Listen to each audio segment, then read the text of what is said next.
올해가 이 마지막 주일 예배라는 말씀을 드렸습니다.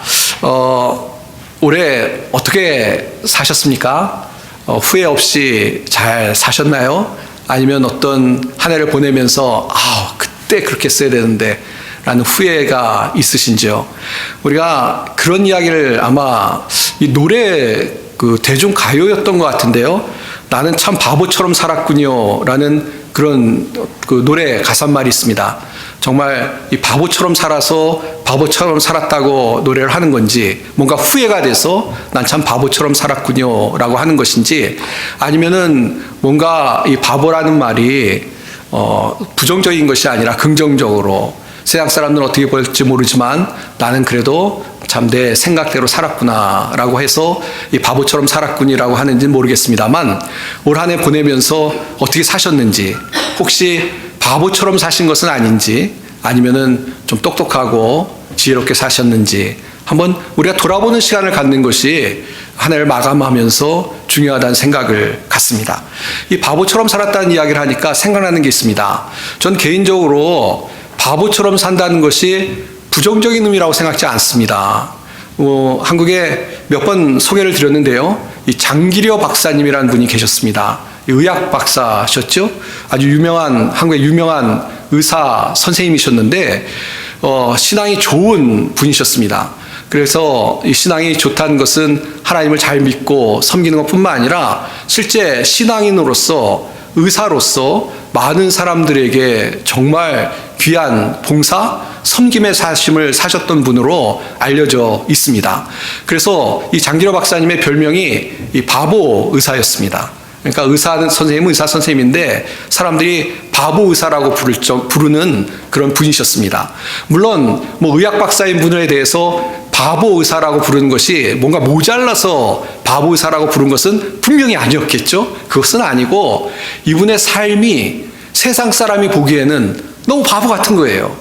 세상적인, 세속적인 관점으로 보면 저렇게 사나? 저렇게 살면은 고생스럽고, 저렇게 살면 손해가 나고, 저렇게 살면 사람들에게 이용당하고 하는데 왜 저렇게 살까? 라는 생각을 갖게끔 그런 거룩한 삶, 그런 모범이 되는 삶을 살았기 때문에 사람들이 바보 의사라고 불렀습니다.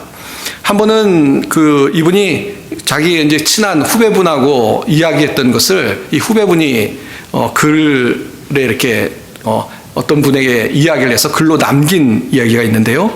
이분이 이제 그 후배분에게 이제 한 해를 마감하면서 새해를 맞으면서 다가오는 금년에는 날 좀 닮아서 살아보지? 라고 이야기를 했다고 합니다. 후배니까 좀 나를 좀 닮아 살아보지? 이렇게 이야기를 하니까 이제 후배 의사분이 선생님을 닮아 살면 바보가 됩니다, 바보가. 그렇게 이야기를 했다는 것입니다. 그러니까 이분이 크게 웃으시면서 뭐라고 얘기했냐면, 그렇지, 바보 소리 들으면 그런데 성공한 거야 라고 이야기를 하셨다고 합니다.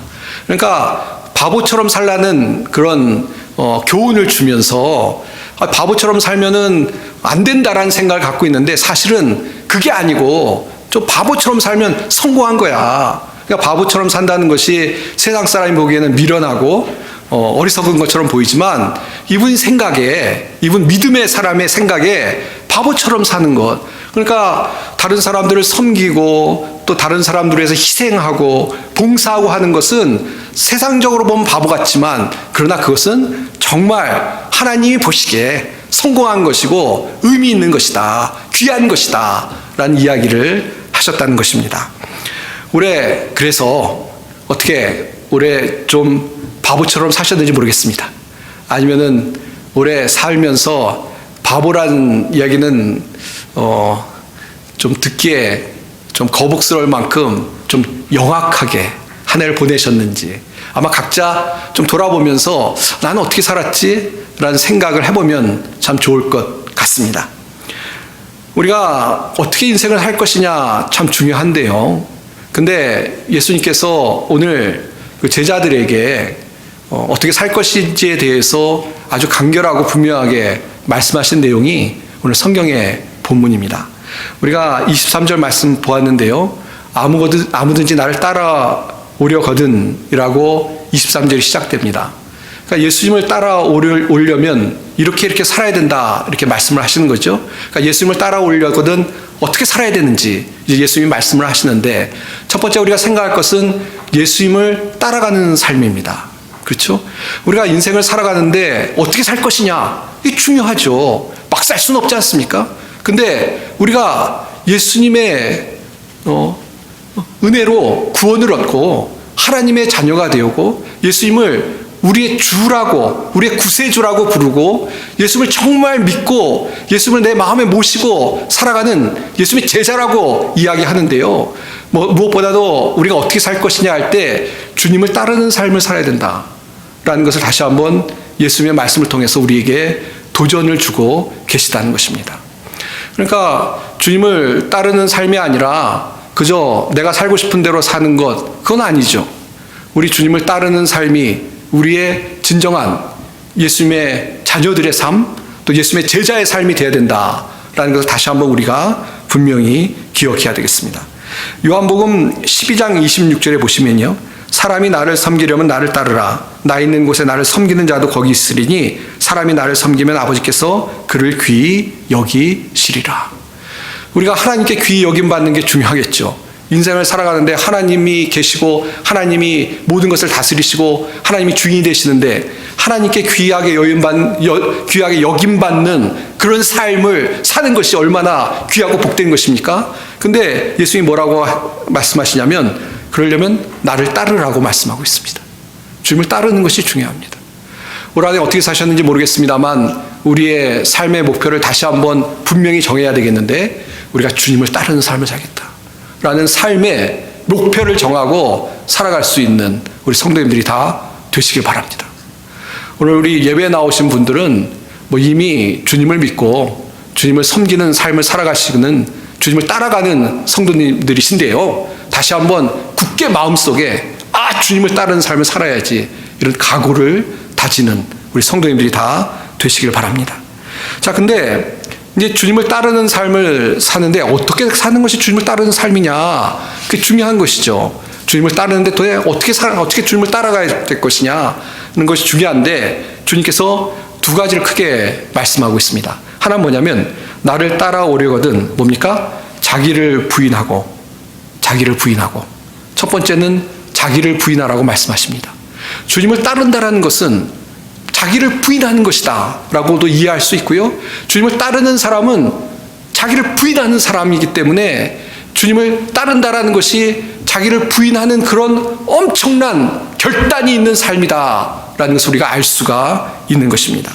자, 근데 여기서 이제 주님을 따르는 사람은 자기를 부인해야 된다고, 주님을 따르려면 자기를 부인해야 된다고 말씀하시는데요, 자기를 부인한다는 것이 도대체 무엇일까요? 나를 부인한다. 이것은 좀 어려울 것 같은데 사실은 굉장히 단순합니다. 이 자기를 부인한다는 것은 이렇게 이해하시면 좋을 것 같아요. 우리가 살아가는 우리의 삶의 주인이 누구냐? 내가 주인이면 자기를 부인하는 게 아닙니다. 그러니까 내가 주인이 아니고 하나님이, 예수님이 내 삶에, 나의 모든 삶의 주인이시다 생각하는 것이 자기를 부인하는 것인 줄 믿습니다. 그러니까 자기를 부인하지 않는 사람은 뭐냐면 자기가 주인인 거예요. 부인이 안 되니까. 자기가 주인이라는 건 뭐냐면 내 생각, 내 주장이 옳은 거예요. 어떤 경우에는 믿는 분들 그렇게 하시는 분은 없겠습니다만, 하나님 말씀보다도 내가 앞서요.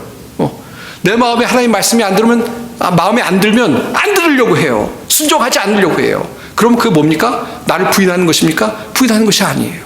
내 생각, 내 욕심, 내 주장, 그대로 내가 주인이 되어 살아가는 것은 자기를 부인하는 것이 아니고 자기가 주인이 되고 자기가 중심이 되어 살아가는 것입니다. 그러니까 주님을 따르는 사람은 어떤 사람입니까? 자기를 부인하는 사람. 그러니까 내 생각이 아니라 주님의 생각이 우선이 되고, 내 욕심이 아니라 주님의 뜻, 주님의 나라와 의를 위해 살아가기로 결심하고 살아가는 사람이 자기를 부인한 사람이라는 것을 우리가 기억해야 되겠습니다. 이 성경 중에, 한국말 성경 중에 현대어 성경이라는 성경이 있습니다. 그래서 23절을 그 성경은 어떻게 좀 풀어서 번역을 하고 있냐면요, 누군지 나를 따라오려거든 욕망과 편안한 것들을 다 버리고, 이렇게 번역하고 있습니다. 욕망과 편안한 것들을 버리고. 왜 이렇게 풀어서 번역을 했냐면 나를 부인하지 않는다는 건 뭐냐면 내 생각대로 내 욕심대로 하는 거거든요. 그러니까 나라는 것은 어떤 존재냐면 주님이 없는 나는 욕망에 가득 차고 정말 좀 더 크다려고 하고 뭔가 세상에서 성취하려고 하는 그런 어떤 욕망 덩어리라는 것을 분명히 보여주는 그런 번역이 되겠습니다. 근데 부인한다는 것은 뭐냐면 이런 하나님의 생각과 반대되는 것들을 버리는 것이죠. 그것도 버리고 주님이 나의 주인인 것을 인정하고 믿음으로 살아가는 그런 모습을 가리킨다는 것을 기억하고 주님을 따르기를 원하시면 자기를 부인하고 살아갈 수 있는 그런 성도님들이 다 되시길 바랍니다. 그래서 저희도 한번 말씀드린 것 같은데 어떤 분이 이걸 설명하면서 그렇게 쉽게 설명하시더라고요. 우리가 살아가면서 나요 자꾸 나를 이야기하는 것을 버리고 주여 주님의 생각이 뭔가, 주님의 뜻이 무엇인가, 어떻게 하면 주님을 기쁘시게 할까, 거기에 초점을 맞추어 살아가는 것이 자기를 부인하고 살아가는 것이다 라고 설명을 하시는데 그 설명이 맞는 것 같습니다.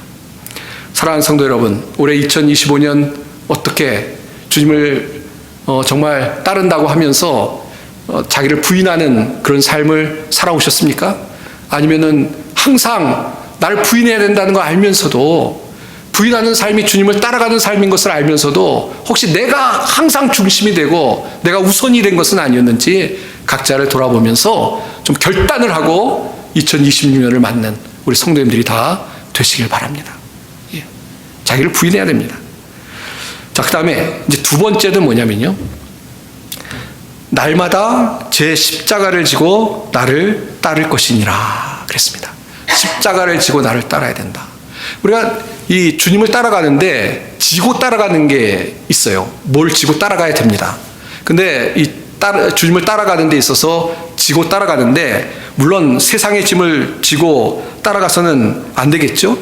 이 수고하고 무거운 짐진 자들아 다 내게로 오라 내가 너희를 쉬게 하리라는 이 마태복음 11장 28절 말씀을 기억하실 텐데요. 그 말씀에 보시면 세상의 짐은 주님이 내려놓으라고 말씀하시는데 거기 뭐라고 말씀하시냐면 우리가 세상의 짐과 멍에는 내려놓지만 주님의 짐을 지고 따라가야 된다라고 말씀하십니다. 그 구절을 제가 한번 읽어보겠습니다. 수고하고 무거운 짐진 자들아 다 내게로 오라 내가 너희를 쉬게 하리라 나는 마음이 온유하고 겸손하니 나의 명예를 메고 내게 배우라 그리하면 너희 마음이 쉼을 얻으리니 이는 내 명예는 쉽고 내 짐은 가벼움이니라 하시니라. 여기 보면 세상의 짐은 내려놓아야죠. 수고하고 무거운 짐은 내려놓는데 대신 예수님의 짐. 근데 이 예수님의 짐은 쉽고 가볍다고 말씀하십니다. 이것은 사실 짐이 아니에요. 이건 기쁨이고 영광인데요. 주님의 짐을 지고 따라갈 때 오히려 우리의 삶에 하나님의 은혜와 복이 넘친다라는 그런 말씀을 알 수 있는 그런 영적인 뜻을 알 수 있는 그런 교훈의 말씀입니다. 그러니까 짐을 지고 가는 것 우리가 세상 살아가면서 그리스도인이 됐으니까 난 이제 아무 짐도 안 질래. 그건 아닙니다. 우리가 나 세상 짐을 내려놓는 건 맞습니다만 나 이제 자유야 그러면서 아무것도 안 해도 돼. 그건 아닙니다. 우리가 예수님의 짐을 지고 따라가는 그러니까 예수님을 따라갈 때는 짐을 져야 돼요. 짐을 져야 됩니다. 갈라디아서 6장 5절에도 각각 자기의 짐을 질 것이라 라고 얘기합니다. 각각 짐을 져야 돼요. 우리가 신앙생활 하는데요. 나는 아무 짐도 안 지고 그냥 안락한 삶을 위해서 자유를 누리며 살아갈래. 뭐 자유를 우리가 누립니다만 그건 오해입니다. 그건 오해입니다. 우리가 짐을 져야 되는데요. 세상 짐이 아니라 주님이 원하시는 짐을 지고 살아가야 된다는 것입니다. 근데 어떤 짐을 질 것이냐? 뭐 성경에 여러 가지 이야기를 하고 있습니다만 오늘 본문에는요. 십자가를 지고 따르라고 말합니다. 우리가 어떤 짐이 뭐냐라고 했을 때 오늘 본문의 말씀은 십자가가 우리의 짐이다라고 말씀하고 있다는 것입니다. 십자가가 무엇을 상징한 겁니까?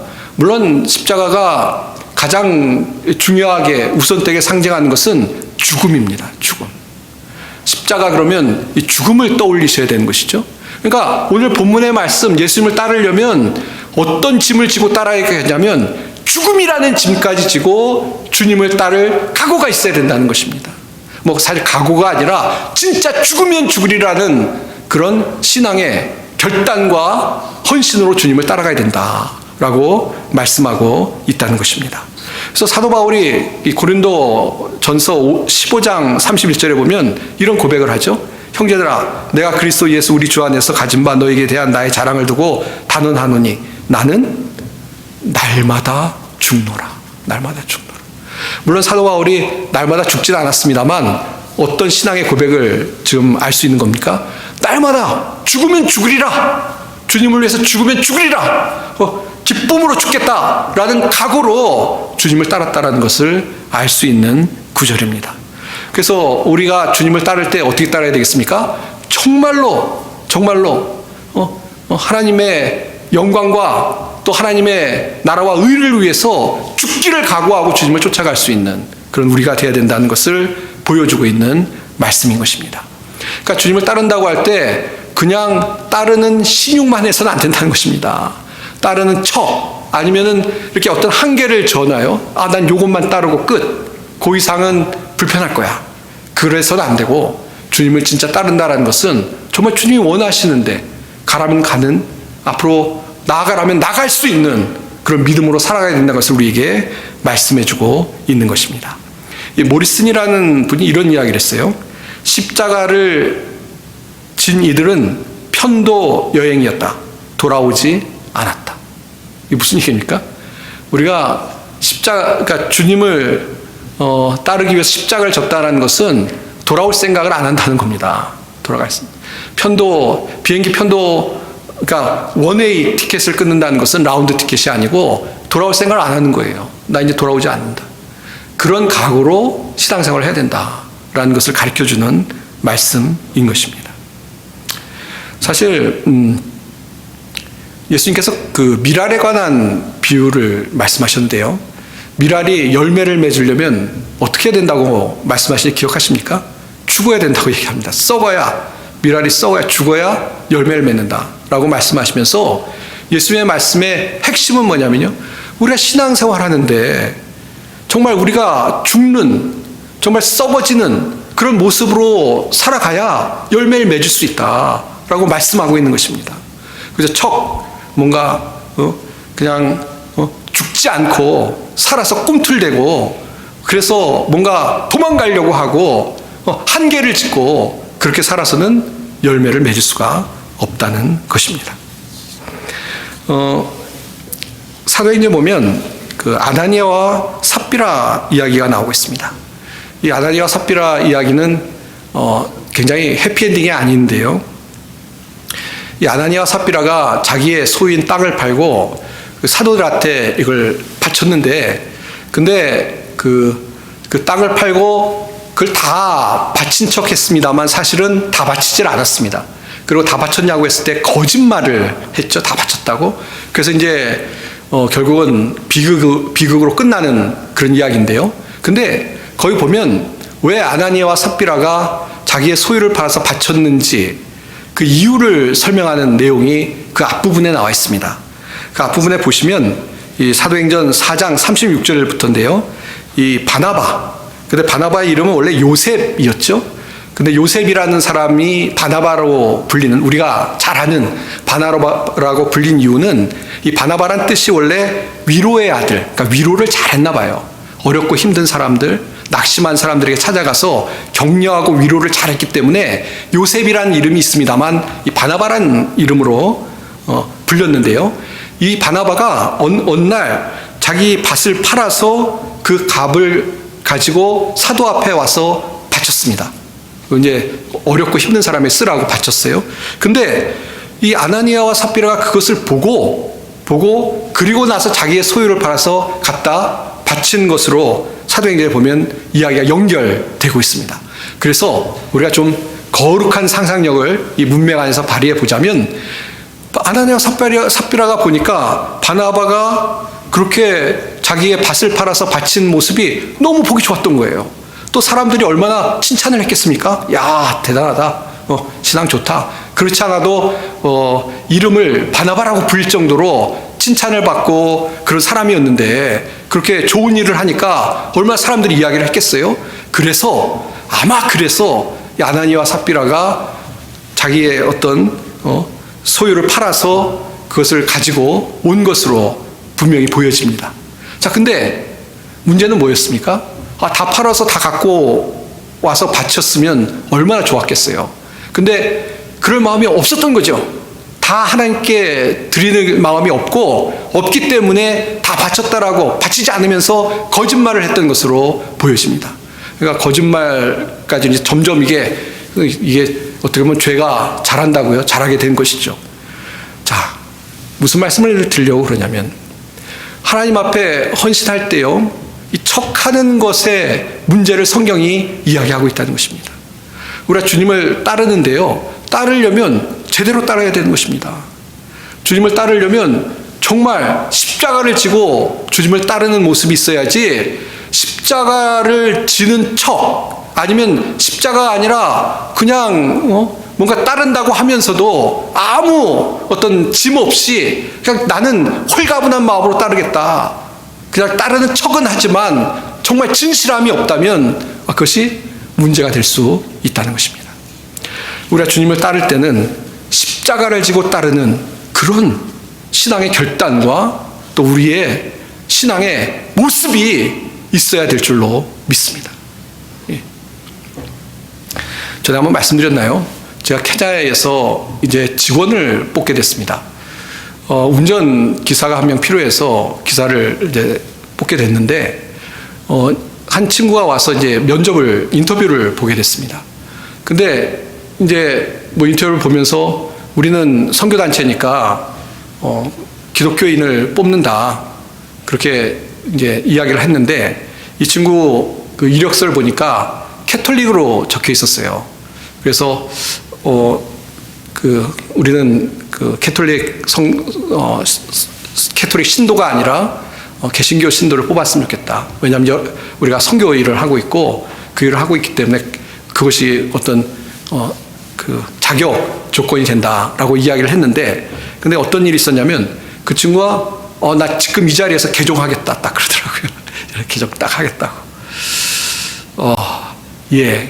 그래서 어쨌건 그 친구를 일을 시키게 됐습니다. 그리고 그 다음에 교회에 또 나오고 신앙생활을 하더라고요. 그렇게 됐는데, 근데 어쨌건 참 묘한 생각이 들었습니다. 좀 묘한 생각이 안 드십니까? 나한테 유익이 된다면 바꿀 수 있다, 그런 생각을 갖고 있는 거 아니에요. 그렇죠? 내가 불리하면 하나님을 믿는 신앙을 내려놓을 수도 있고, 나에게 유리하면 믿을 수도 있고, 이게 십자가를 지고 쫓는 것입니까? 취직이 안 돼도 나는 주님을 따르겠다라는 결심으로 주님을 따르는 것이 진정한 믿음이 아니겠습니까? 이제 말씀을 정리하고 같이 기도하겠습니다. 이제 한 해가 저물어 갑니다. 올 한 해를 우리가 돌아보면서 반성할 것은 반성하고, 또 2026년을 맞으면서 새로운 각오와 결단으로 한 해를 시작해야 되겠습니다. 근데 글쎄요, 올해를 바보처럼 사셨다면 잘 사신 겁니다. 올해 주님을 믿고 섬기느라고 세상적으로는 난 참 바보처럼 살았네, 잘 사신 겁니다. 근데 그렇지 않고 올해 내가 그냥 돌이켜봤더니 너무 그리스도인인데 깍쟁이 같고 영악했고 너무 그랬어, 이기적이었어 라고 생각하신다면 2026년에는 정말 주님을 따르는 사람, 특별히 자기를 부인하고 십자가를 지고 주님을 따라갈 수 있는 그런 성도님들이 다 되시길 바랍니다. 우리가 주님을 따르며 주님이 우리의 주인이신데 주님을 따르는 삶을 살아야 되지 않겠습니까? 그 주님을 따르는데 흉내로 따를 수 있는 것은 아니고요, 척한다고 되는 것은 아니고요, 정말 진실한 믿음으로 진실한 삶의 모습을 가지고 주님을 따라갈 수 있는 우리 성도님들이 다 되시기를 주님의 이름으로 축원드립니다. 기도하겠습니다. 하나님 아버지, 오늘 말씀을 통해서 예수님께서 우리에게 신앙의 도전을 주시니 감사합니다. 올 한 해 살아가면서 주님을 따른다고 하면서 내 삶의 주인이 나였고, 또 주님을 따른다고 하면서 십자가를 지고 쫓아가는 삶이 아니라 무거운 짐이 생기면 도망 다니고 피해 다니고 그렇게 살았음을 고백하오니 주의 용서하여 주시옵소서. 저희들에게 더욱더 귀한 믿음을 주셔서 2026년에는 온전히 주님을 잘 따르는 주님의 제자들이 될 수 있도록 인도하여 주옵소서.